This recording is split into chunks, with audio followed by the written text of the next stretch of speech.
Hey Fix-It RC fans, tonight we are wiring up an FMS Cessna 182. So you've got your fuselage, comes in two parts plus your rudder, and I'll explain what each wire is, where it goes, and how it should be plugged in. So your rudder servo is here, and this has three wires that go to a plug marked rudder, pretty self-explanatory. The other one is a red and black wire only because it's a light, and lights only require power and ground, whereas a servo has brown, which is ground, red, which is positive, and yellow, which is signal. So we need to grab these wires and run them through the tail section of our fuselage. So you can just insert them in here, hold the rudder and rear fuselage together, kind of feed those wires through and shake them down.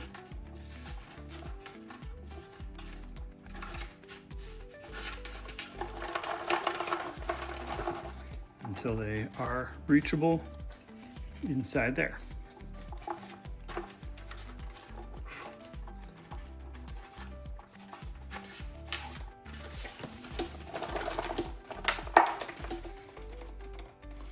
There we go. Once you can reach your fingers in there and grab them and pull them out, there's the light, and I can see the rudder servo wire.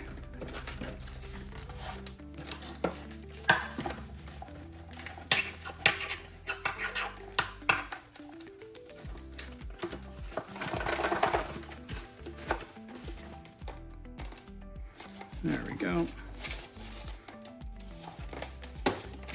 Ah, so close.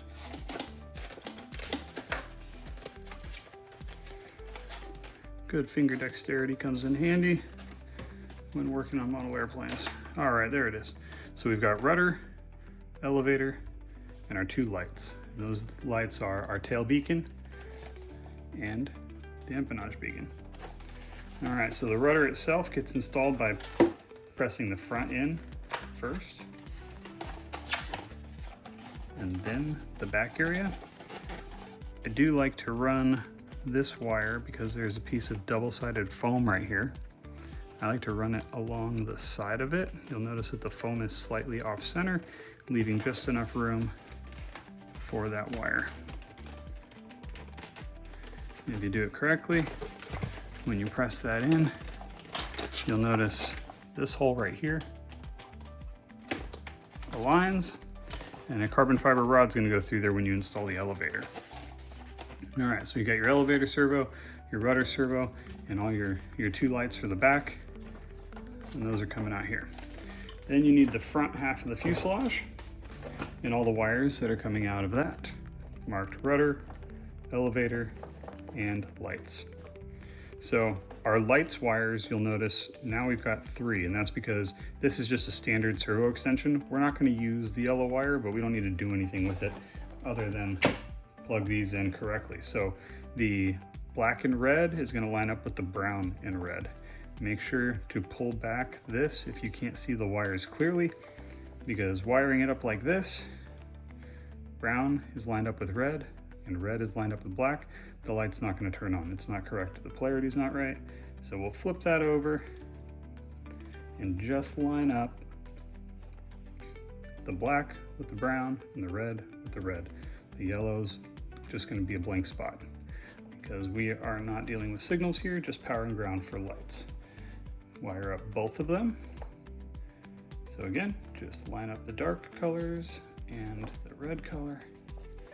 So brown lines up with black, red lines up with red. If you don't do that correctly, it simply won't turn on. Next we'll do the rudder. So we grab the servo lead marked rudder from the front half and the one marked rudder from the back half.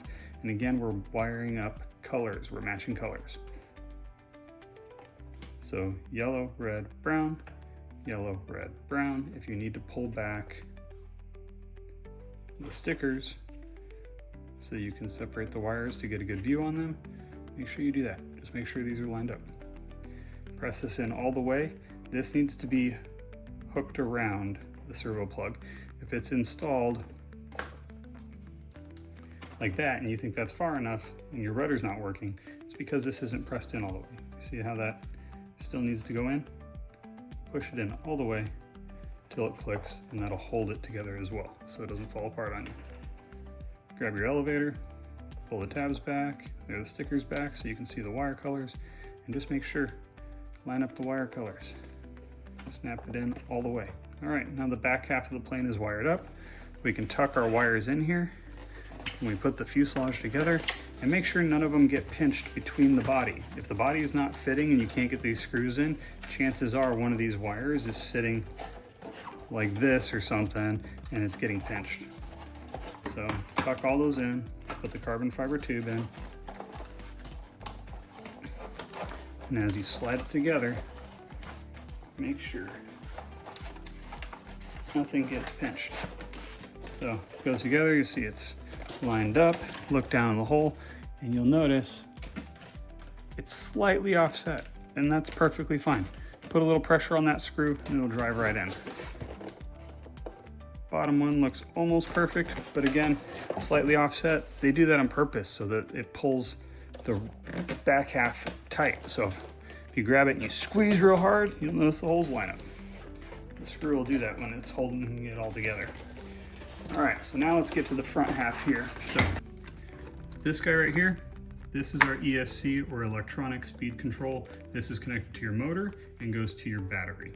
If you got the RTF kit, a battery came with it, and it's an XT60 plug. So if you're looking for batteries, you can look for ones with this yellow plug called an XT60. There's yellow plugs in XT30, 60, and XT90 as well. So make sure you get the XT60 for this plane, and it's a 4S aircraft. So make sure you get the right cell count. This is the RTF version, so it's going to come ready to fly. What that means is it's pre-wired for the most part. Obviously, the back wires we just did.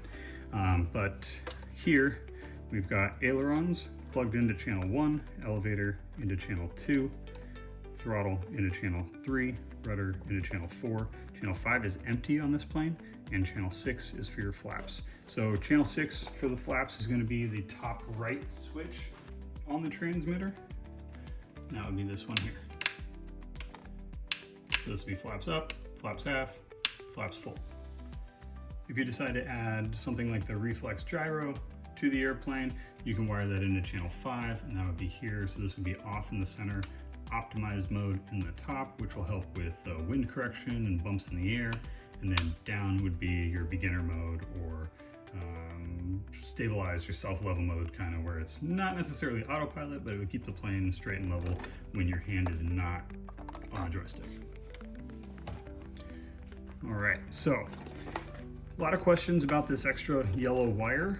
This is for reverse thrust. So this will change the direction of the motor. That can be useful if you have short runways that you're landing on, or if your plane is on floats. So if you got the float package for it and you're gonna do water landings and stuff, it's nice to be able to back up in the water in case you either get against the shoreline somewhere, you get caught up in some weeds in the water, any reason you need to back up and you don't have a boat to go out and get your plane, you'll be able to trigger reverse with this. You can stick it into channel 5 if you're not using a reflex stabilizer, and that'll just go into the top pin on the receiver. So the receiver right here is marked signal, plus and minus. So again, signal, and then the red wire is plus, and the black or brown wire is minus. And you'll see the throttle, the colors are different. It's black, red, and white instead of brown, red, and orange. That's totally fine. Different manufacturers do different wire colors, but the brown or black is always negative and the red is always positive. The color, whether it's white, orange, or yellow, is always a signal wire. So for reverse thrust, we don't need power and ground because we already have it, and we just need a signal. So signal is going to go into the signal pin on channel 5, and then you would operate that here. And when you switch it, it'd be reverse and then forward. So as you actuate the throttle, when you land, you would kill the throttle, go reverse, and then you could ramp the throttle and slow down the airplane faster if you needed to. If you're a beginner, I don't necessarily recommend that you do that because it is a lot going on. keep it simple. If you don't necessarily need to do reverse thrust, then I wouldn't. The other option, if you are running a reflex gyro stabilizer and you want to do reverse thrust, you can't do it off this if you want to keep your flaps. So this is a 6-channel receiver, and right now we'd be using all 6 channels. The open pins up here that are marked B, VCC, this is for binding. We don't use these for any kind of servo channels or anything like that. So don't plug anything into the top here unless you're doing a bind, which you shouldn't need to do because the radio and receiver should come bound from the factory, especially if you buy an RTF. So that's the basic wiring configuration for the Cessna here. The wings are great because they have serial ports, so you don't actually have to wire anything in the wings. It'll come pre-wired serial port into these long white serial cables here, and they go into the circuit board down here in the bottom, this green board. This green board, all it really is a bunch of wire harnesses simplified into a circuit board itself. So instead of running a bunch of wire harnesses here and there and having to wire up things, we've got these serial ports that just go to this, and then it gives you one lead out to your receiver. So it makes wiring really simple. Since everything is labeled, you go into the right channel and everything will just fire up and work.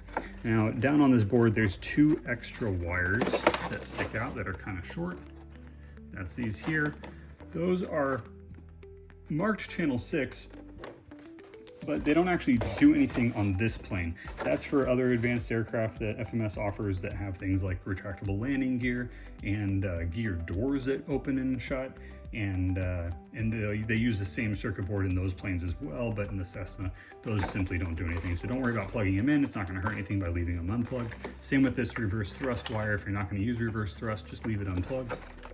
I'll explain this guy here too, because this is just a red and black wire plugged into the green board on the inside. This is for the lights. This makes them blink, so you can see the back lights and the wingtip lights are all plugged into this here. If you want a light not to blink, you can simply unplug it from this board and plug it in down here. Just match up where you've got the red and black wires, which direction they go in, and you'll be able to get just solid lights instead of blinking lights. Some people remove this completely, others reconfigure it so different lights blink, and others are solid, but yeah, that's just for your lights. You can tuck that away. All right, so as far as wiring on the Cessna, that's it. The next video I do will be wiring up the Cessna with a Reflex V3.